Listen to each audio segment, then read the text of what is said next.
नाव सांगा तुमचं. माझं नाव आहे महावीर गुगळे. कुठले तुम्ही? मी अहमदनगरवरून आलेलो महाराष्ट्रातनं. साईबाबांच्या धर्तीतून आलेलो आम्ही गोवा पाहण्यासाठी. कंपनीतर्फे आलो होतो. कलंगूटमध्ये राहिलो आम्ही. कंपनीचं जे हॉटेल आहे ली मेरिडियन म्हणून कंपनीने बुक केलं होतं आमचं हॉटेल. आम्ही तिथे राहिलो 2 दिवस. 24 तारखेला आम्ही चेक इन केलं. संध्याकाळी फिरायला म्हणून आम्ही कलंगूट परिसरामध्ये गेलो. जय आनंद हॉटेल आहे ते सर्कलचे तिथे, आणि तिथे एक पब आहे जे आता रिनोव्हेटचं काम चालू आहे. आता काय आमचे अहमदनगर जिल्हा जो आहे तर त्या ठिकाणी कुठल्याही प्रकारचं पब वगैरे तशी काही पद्धत वगैरे काहीच नाही आमच्या इकडे.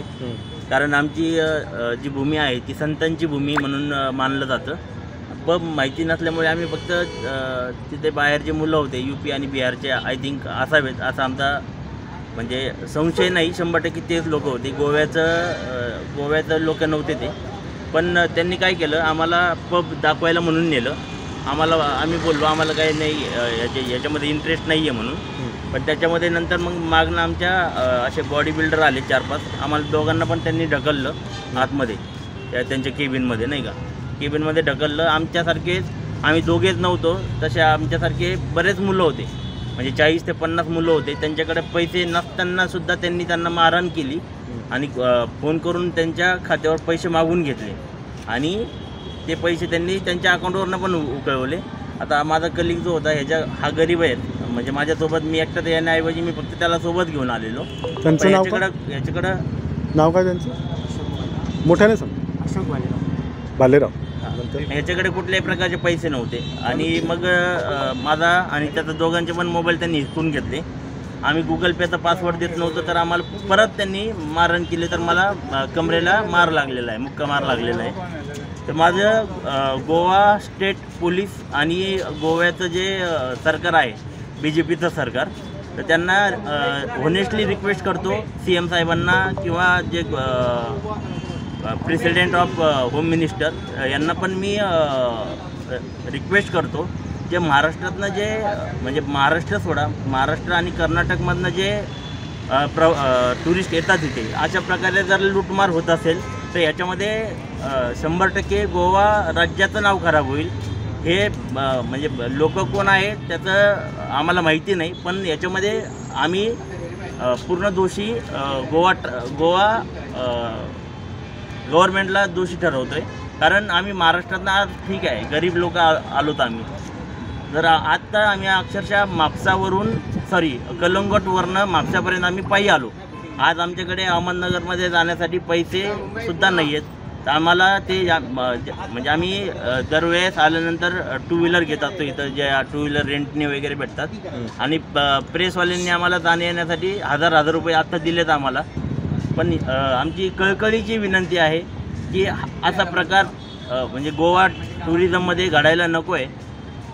हे पण लोक गोवा, कर्नाटक, आंध्रा वगैरे हे सुद्धा लोक साईबाबांची जी शिर्डी आहे ते हजारो संख्येने भाविक येत असतात.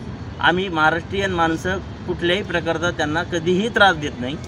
पण फर्स्ट टाईम असं घडलं आहे गोव्यामध्ये की आमच्या पूर्ण अकाउंटवरनं पैसे काढून घेतले पण आणि मारहाणसुद्धा केली. ही चिंतेची बाब आहे गोवा गव्हर्नमेंट.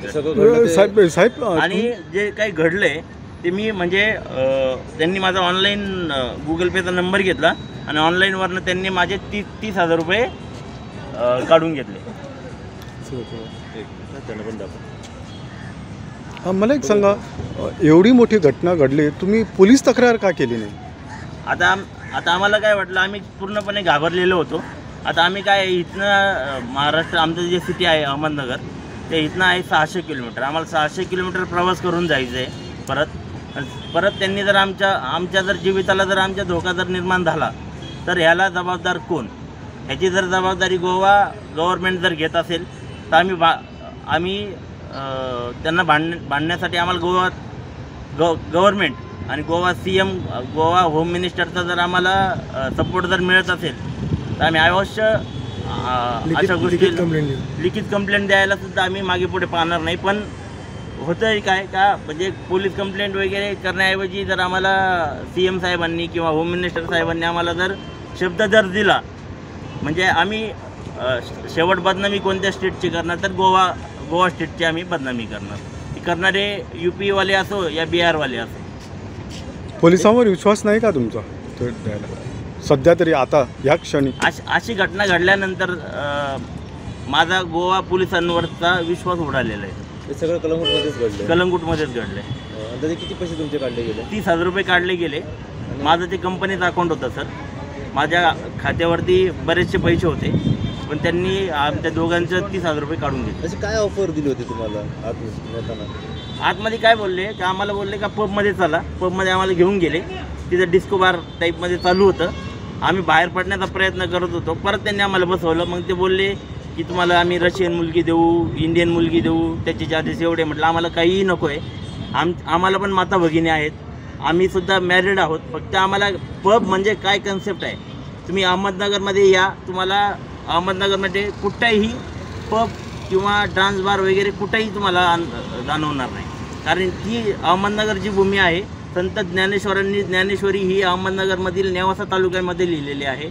त्याच्यानंतर शिर्डींचे साईबाबा, त्यांची समाधीसुद्धा अहमदनगर जिल्ह्यामध्ये शिर्डीमध्ये आहे. काय किंमत वगैरे मुलींची सांगितली होती तुम्हाला? तसं काही सांगितलं नाही त्यांनी. आम्ही नाही बोललो तर आम्हाला दोघांना पण ढकलून दिलं बेडवरती आणि माझ्या कमरेमध्ये लाथा घातल्या त्यांनी. गोव्यावरनं हीच आठवण घेऊन जाणार की गोवा पोलीस आणि Goa minister of Goa state आणि home minister of Goa state यांनी कृपया याच्यामध्ये लक्ष घालावं. ठीक आहे, हे आमच्यासोबत घडलं, पण इथून पुढच्या लोकांसोबत परत घडलं नाही पाहिजे. जर घडलं तर आम्ही आता हे मीडियासमोर सांगतो आहे आणि हे आम्ही पुन्हा एकदा महाराष्ट्राच्या मीडियासमोर सुद्धा आम्ही जाणार आणि हे प्रूफ घेऊन आम्ही महाराष्ट्रामध्ये सुद्धा दाखवणार. आणि गोवामध्ये येण्याची परत इच्छा राहिलेली नाही आहे. इच्छा नाही राहिलेली आणि आम्ही मित्रांना सुद्धा सजेस्ट करणार नाही. आणि पब आणि हा डान्स बार याच्यावरती गोवा गव्हर्नमेंटने खूप कठोर पाऊल उचलावीत ही आमची विनंती आहे. अक्षरशः आम्हाला म्हणजे मी थोडीशी ओळख सांगितली. आनंद ट्रॅव्हल्स जे आहे म्हापसाच्या बसस्टँडमध्ये, प्रत्येक टायमाला आम्ही त्यांच्याकडनं रेंट बाईक घेत असतो, म्हणून आम्हाला त्यांनी सपोर्ट केला. त्याच्यानंतर इथे बरेचसे जे नवीन बसस्टँड जे आहे म्हापसामध्ये, समीर ट्रॅव्हल्सवाल्यांनी पण आम्हाला खूप सहकार्य केलं. त्यांनीसुद्धा आम्हाला जाण्या येण्यासाठी पैसे दिलेत. आम्ही त्यांचे खूप ऋणी आहोत. आम्ही महाराष्ट्रामध्ये गेल्यानंतर त्यांना अवश्य त्यांचे पैसे आम्ही परत पाठवू. हॉटेलचं नाव वगैरे काहीच माहिती नाही तुम्हाला? ते सर ऑलरेडी त्यांनी ब्लॅक पडदा लावलेला आहे बाहेरच्या बाजूनं. आणि बाहेरनं कसं काय होतं? कसं काय दिसण्यात होतं बाहेरनं? बाहेरनं काही दिसतच नव्हतं ना सर. त्यामुळे आम्ही आतमध्ये गेलो त्यांच्यावर विश्वास ठेवून. पण आतमध्ये गेल्यानंतर आम्हाला माहिती नव्हतं की हा इन्सिडेंट आमच्यासोबत घडेल आणि आम्हाला पूर्ण पैसे काढून घेतले. लोकेशन सांग ना. चर्च होती लहान, त्याच्या वाईट चर्च होती लहान. तिथे जे आहे ना, ते सर्कलच्या तिथून एक 100 ते 200 मीटरच्या अंतरावरती लगेच ते पब आहे. तिथे एक असं पत्र्याचं शेड वगैरे आहे. कॉमन स्टोअर जे राहतात, ते कॉमन स्टोअरच्या एकदम शेजारी ते पब आहे. त्याच्यावरती ॲक्शन घ्यावं गोवा गव्हर्नमेंटनी ही विनंती आहे. कारण इथे मोदीजींचं सरकार आहे, BJPचं सरकार आहे. मनोहर पर्रीकर साहेब म्हणजे मी खूप मानतो त्यांना. त्यामुळे आम्ही BJPचं गव्हर्नमेंट आहे म्हणून आम्ही इथपर्यंत आलो. पण बाकी स्टेटमध्ये कुठेही महाराष्ट्र गव्हर्नमेंट सोडा, तुम्ही कर्नाटकमध्ये जरी गेलात किंवा आंध्रामध्ये जरी गेलात तरी तिथेही कुठल्याही प्रकारची फसवणूक होत नाही. Subscribe Prudent social media channel and press bell icon for latest notifications.